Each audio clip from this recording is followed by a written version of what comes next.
Assalamualaikum warahmatullahi wabarakatuh. Kami mahasiswa dari Universitas Sriwijaya.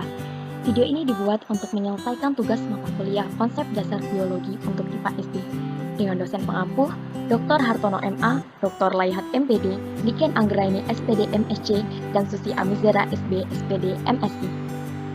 Kami kelompok 2 beranggotakan 5 orang, Ardia, Karolita Natasha, Eka Susfilia, Nadia Derrahma, dan Rizky Putriana. Membahas mengenai struktur dan fungsi sistem organ pencernaan. Makan adalah salah satu kegiatan penting yang dilakukan oleh manusia. Tetapi, makanan yang kita makan itu ada yang mengolahnya hingga bisa terserap oleh tubuh kita. Yap, yang mengolahnya tak lain ialah sistem pencernaan. Apa itu sistem pencernaan dan fungsi serta bagian-bagian di dalamnya? Mari kita bahas lebih lanjut. Sistem pencernaan manusia adalah serangkaian organ yang berfungsi untuk mengolah atau mencerna makanan hingga tubuh manusia ini dapat menyerap nutrisi dari makanan tersebut dan bekerja dengan baik. Sistem pencernaan dimulai dari mulut hingga ke anus atau sampai ke pembuangan yang tidak dibutuhkan. Pencernaan terbagi menjadi 2 cara, yaitu pencernaan secara mekanik dan kimiawi. Pencernaan mekanik ialah pencernaan yang melibatkan proses fisik untuk mengubah makanan menjadi partikel halus atau kecil. Contohnya, saat mengunyah makanan, ini pencernaan mekaniknya dilakukan oleh gigi dan lidah. Lalu ada pencernaan secara kimiawi. Pencernaan kimiawi itu pencernaan yang melibatkan enzim-enzim untuk mengubah zat-zat kompleks dalam makanan hingga berubah menjadi zat-zat sederhana.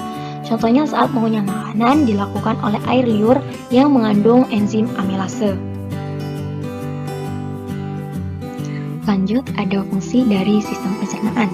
Tentu saja, mencerna segala macam makanan dan minuman yang masuk ke tubuh melalui serangkaian proses, lalu mengubah makanan-makanan tersebut menjadi nutrisi yang dibutuhkan oleh tubuh dan membuang sisa-sisa makanan yang sudah tidak dapat diperlukan. Nah, ada juga organ-organ dari sistem pencernaan. Berikut ialah gambarnya. Pertama, ada mulut.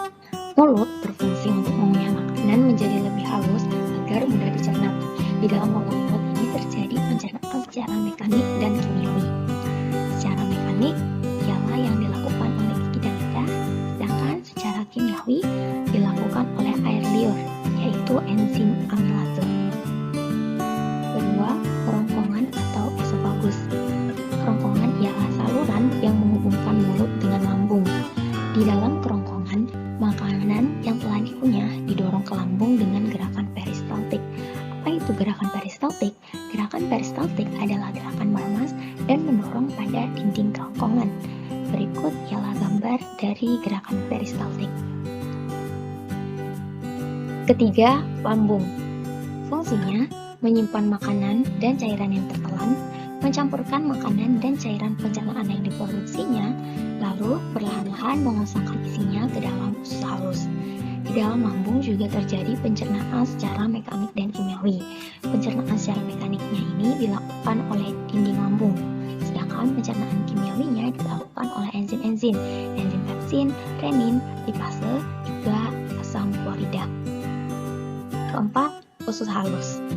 Usus halus adalah saluran kecil selebar 2,5 cm dengan panjang sekitar 10 meter. Di dalam usus halus terjadi proses penyerapan sari-sari makanan. Dinding bagian dalam usus halus ini dipenuhi dengan lipatan dan tonjolan yang disebut villi. Fungsinya untuk memaksimalkan pencernaan makanan dan penyerapan zat gizi. Nah, proses-proses yang terjadi, kelenjar pada dinding usus mengeluarkan enzim yang memecah pati dan gula. Kemudian ada pankreas yang juga mengeluarkan enzim ke dalam usus halus untuk membantu memecah karbohidrat, lemak, dan protein, serta hati yang menghasilkan empedu yang disimpan di kantong empedu. Empedu inilah yang digunakan untuk membantu melarutkan lemak sehingga dapat diserap oleh tubuh. Usus halus ini terbagi menjadi 3 bagian. Pertama, usus 12 jari atau duodenum. Kedua, usus kosong atau jejunum. Ketiga, usus penyerapan atau ileum. Berikut gambar bagian-bagian dari usus halus. Yang kelima ada usus besar. Panjang usus besar ini sekitar 1,5 sampai 2 meter. Nah, di usus besar inilah terjadi yang namanya reabsorpsi. penyerapan kembali. Jadi di usus halus tadi nutrisi-nutrisi makanan sudah diserap. Nah, sisanya ini akan masuk ke usus besar dan diserap kembali, biasanya penyerapan air dan mineral. Barulah sisa-sisa makanan yang benar-benar tidak dibutuhkan lagi akan mengalami pembusukan di usus besar dengan bantuan bakteri Escherichia coli. Berikut gambar dari usus besar. Yang terakhir ada rektum dan anus. Rektum adalah bagian akhir dari usus besar yang fungsinya ini sebagai tempat penampungan feses sementara sebelum dikeluarkan dari tubuh. Sedangkan anus ini benar-benar bagian paling akhir dari saluran pencernaan yang berbatasan langsung dengan lingkungan luar. Fungsinya tak lain adalah sebagai tempat keluarnya feses. Lanjut, di sistem pencernaan ini, selain ada saluran pencernaan tadi yang dari mulut sampai anus, ada juga yang namanya kelenjar pencernaan. Kelenjar pencernaan ini fungsinya menghasilkan enzim-enzim pencernaan yang dibutuhkan saat proses pencernaan, sehingga makanan itu lebih mudah diserap oleh tubuh.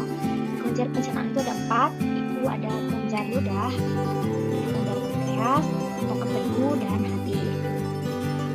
Yang pertama, kelenjar ludah. Kelenjar ludah itu terdapat di dalam mulut dan fungsinya untuk membasahi makanan serta membunuh mikroorganisme. Kelenjar ludah itu menghasilkan air liur yang mempermudah dalam mencerna makanan di dalam mulut. Nah, enzim-enzim yang dihasilkan dari kelenjar ludah itu sebagai berikut: ada lisozim, fase, lingual, dan amilase. Nah, kelenjar ludah ini juga terdiri dari 3 pasang, yaitu kelenjar parotid yang berada di dekat telinga, kelenjar sublingual berada di bawah lidah, dan kelenjar submandibula yang berada di sudut rahang bawah. Selanjutnya ada kelenjar pankreas. Pankreas terletak di antara duodenum dan limfa. Kelenjar pankreas menghasilkan enzim hormon insulin yang memiliki fungsi mengatur kadar gula dalam darah. Dalam proses pencernaan ini, kelenjar pankreas menghasilkan getah pankreas yang menghasilkan enzim. Yang pertama, enzim yang mengubah amilum menjadi maltose, yaitu enzim amilopsin. Enzim yang mengubah lipid menjadi asam lemak dan gliserol, enzim lipase, dan terakhir, enzim yang memecahkan pepton menjadi asam amino, enzim trypsinase. Kantung empedu. Kantung empedu berisi cairan empedu dan terletak menempel pada hati. Cairannya ini berwarna kuning hijau dan teksturnya lengket. Cairan ini mengandung bilirubin dan biliverdin. Kandungan inilah yang membuat urin itu berwarna kuning dan tinja berwarna coklat. Cairan empedu diproduksi dari sel hepatosit di hati dan berasal dari kolesterol. Cairan empedu juga memiliki beberapa fungsi, yaitu membantu kerja enzim dalam proses pencernaan, membunuh bakteri yang merugikan tubuh, membantu lemak untuk dicerna, membantu fungsi enzim lipase, membantu penyerapan vitamin, dan membuang racun yang ada di tubuh. Selanjutnya hati. Hati termasuk kelenjar pencernaan terbesar di dalam tubuh. Hati terletak di dalam rongga perut sebelah kanan. Kelenjar hati inilah yang menghasilkan empedu untuk membantu memproses pencernaan makanan. Berikut adalah fungsi hati.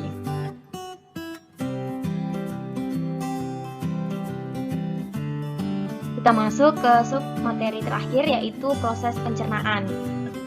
Nah, pencernaan tentunya ini berawal dari makanan yang masuk ke mulut. Kemudian di dalam mulut inilah makanan akan dikunyah dengan bantuan gigi, lidah, dan kelenjar air liur. Nah, setelah makanan itu dikunyah, makanan akan melewati faring atau persimpangan saluran dari rongga mulut ke kerongkongan. Di dalam kerongkongan, makanan akan didorong menuju lambung dengan gerakan peristaltik. Setelah makanan sampai ke lambung, makanan akan dicerna kembali secara mekanik dan kimiawi. Secara mekanik, makanan akan dicerna oleh dinding lambung, sedangkan secara kimiawi dibantu oleh enzim-enzim pepsin, renin, juga asam klorida. Dari lambung, makanan akan didorong ke usus halus. Di dalam usus halus inilah terjadi penyerapan sari-sari makanan. Setelah terjadi penyerapan sari-sari makanan di usus halus, sisa makanannya akan didorong ke dalam usus besar untuk diserap kembali air dan mineral dari sisa-sisa makanan tersebut. Nah, sisa makanan yang sudah benar-benar tak terpakai lagi ini akan mengalami proses pembusukan dengan bantuan bakteri Escherichia coli. Bakteri Escherichia coli ini digunakan untuk membusukkan sisa-sisa makanan yang ada di dalam usus besar menjadi feses. Selanjutnya, feses ini akan dikeluarkan melalui anus. Demikian penjelasan materi mengenai struktur dan fungsi sistem organ pencernaan. Mohon maaf masih banyak kekurangan dalam video ini. Kami harapkan kritik dan saran yang membangun. Terima kasih. Wassalamualaikum.